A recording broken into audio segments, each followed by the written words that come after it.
दोस्तों, स्वागत है आपका आपके अपने चैनल चमत्कारी ज्योतिष में। आज के इस वीडियो में हम जानेंगे कर्क राशि और कर्क लगन के लिए मार्च 2021 में कब कब संतान प्राप्ति के योग बनेंगे। दोस्तों, हर माँ की एक चाहत होती है उनके घर के आंगन में बच्चे की किलकारी गूंजे।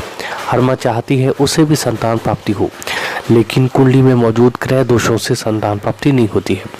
जन्म कुंडली से देखा जाए तो कुंडली का पंचम भाव मुख्य भूमिका निभाता है।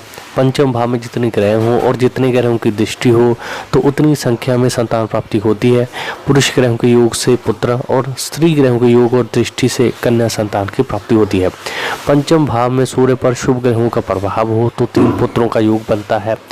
पंचम भाव में उच्च का चंद्रमा हो और शुक्र से दृष्ट हो जाए तो पुत्र होते हैं। तो कर्क राशि वालों के लिए मार्च 2021 संतान के लिए बहुत अच्छा जाने वाला है। हो सकता है आपको इस महीने आपका काम बन जाए। अगर आपकी संतान नहीं हुई है तो आप कुछ रेमेडीज़ कर लें और कुछ सावधानियां बरत लें तो आपको संतान हो जाएगी।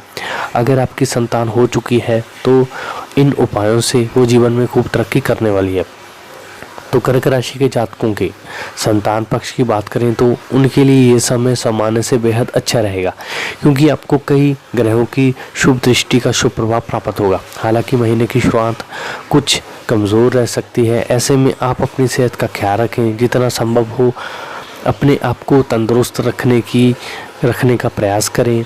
हालांकि इसके बाद मार्च में परिस्थितियों में कुछ परिवर्तन आ जाएगा और जो लोग आप पर उंगली उठा रहे थे कि आपको संतान प्राप्ति नहीं हो रही है तो वही आपके गुण गाएंगे। और विशेष रूप से इस महीने आपको कंसीव हो सकता है। तो अगर आपकी संतान नहीं हुई है तो इस महीने में आप अपनी सेहत पर खर्च कर सकते हैं। इस दौरान आपका मानसिक तनाव भी बढ़ेगा, क्योंकि अगर कुछ फ़ायदा होगा तो लोग भी आपको कुछ ऐसा बोलने से सोचेंगे। तो इस महीने आपको अचानक से लाभ होगा, जिसके चलते आप रिस्क लेने पर विचार कर सकते हैं। जीवन साथी को लेकर भी आपके कुछ खर्च होंगे, लेकिन बावजूद इसके आर्थिक स्थिति ठीक रहेगी। कुल मिलाकर देखें तो मार्च का महीना आपके लिए सबसे बेहतर साबित होने वाला है।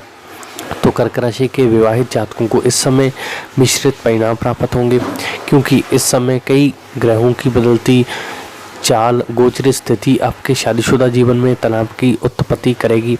वहीं कुछ शुभ ग्रह आपके दाम्पत्य जीवन में प्रेम बरसाने का कार्य भी करेंगे। क्रूर ग्रहों की दृष्टि के चलते आपके और आपके जीवन साथी के रिश्ते में आकर्षण की कमी आएगी। इसके साथ ही आपके जीवन साथी का झुकाव भी आध्यात्मिकता की तरफ बढ़ेगा और इसका सीधा असर आपके वैवाहिक रिश्ते पर साफ दिखाई देगा, क्योंकि जिस वक्त आप अपने जीवन साथी से प्रेम भरी बातें करेंगे वह धर्म कर्म की बातें करके आपका दिल तोड़ सकते हैं। ऐसे में खुद को और अपने जीवन साथी को समय दें। आपको 14 मार्च से 25 मार्च के मध्य में अपने शादीशुदा जीवन में कई परिवर्तन देखने को मिलेंगे, क्योंकि इस दौरान सूर्यदेव का गोचर आपकी राशि से सप्तम भाव में शनि पर दृष्टि डालेगा, जिसके चलते आप दोनों में विवाद संभव है। जिसके बावजूद उनके रिश्ते के प्रति आप दोनों की वफादारी आपके रिश्ते की ढाल बनेगी और रिश्तों के हर तनाव और विवाद को दूर करने का कार्य करेगी। इसके बाद मार्च के अंत में शुक्र का गोचर भी कुंभ राशि में होने से आपकी राशि पर इसका प्रभाव पड़ेगा, जिससे आप दोनों के इस रिश्ते में अपनापन और आकर्षण बढ़ेगा। आप साथी के साथ किसी यात्रा पर जाने का प्लान कर सकते हैं। मंगल का गोचर होने से आपकी राशि में होने से आपके दाम्पत्य जीवन में थोड़ी परेशानियां रह सकती हैं।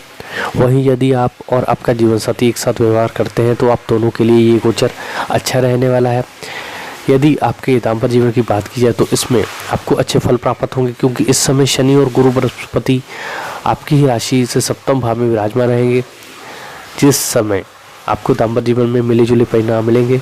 लेकिन केतु की उपस्थिति आपकी राशि के पंचम भाव होने से संतान को इस पूरे ही समय में छोटी मोटी दिक्कतें होंगी, परंतु आप उनके साथ कदम से कदम मिलाकर चलेंगे, जिससे आपकी संतान का आत्मविश्वास भी बढ़ेगा। वह पहले से बेहतर प्रदर्शन करेगी। तो अगर आपको संतान प्राप्ति होने में दिक्कतों का सामना करना पड़ रहा है तो आपको कुछ उपाय ज़रूर आजमाने चाहिए।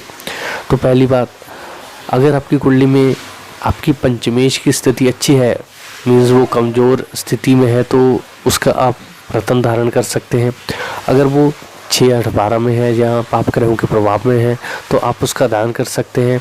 अगर आपकी कुंडली में बृहस्पति कारक ग्रह है तो आप एक पुखराज रत्न धारण कर सकते हैं। और अगर वो ख़राब स्थिति में तो आपको उसके संबंधी दान कर सकते हैं। आप गुरुवार के दिन पीली चीज़ों का दान कर सकते हैं, जिसमें पीली मिठाई, केला और पीली चने की दाल आप दान कर सकते हैं। तो गुरुवार को आपको मंदिर की या गुरुद्वारा की सेवा करनी चाहिए हर बृहस्पतिवार को। तो इससे भी संतान प्राप्ति होने में जो आपको दिक्कतों का सामना करना पड़ रहा है वो सारे दोष दूर होंगे। तो दोस्तों, जरूर उम्मीद करता हूँ आपको मेरा ये वीडियो पसंद आएगा।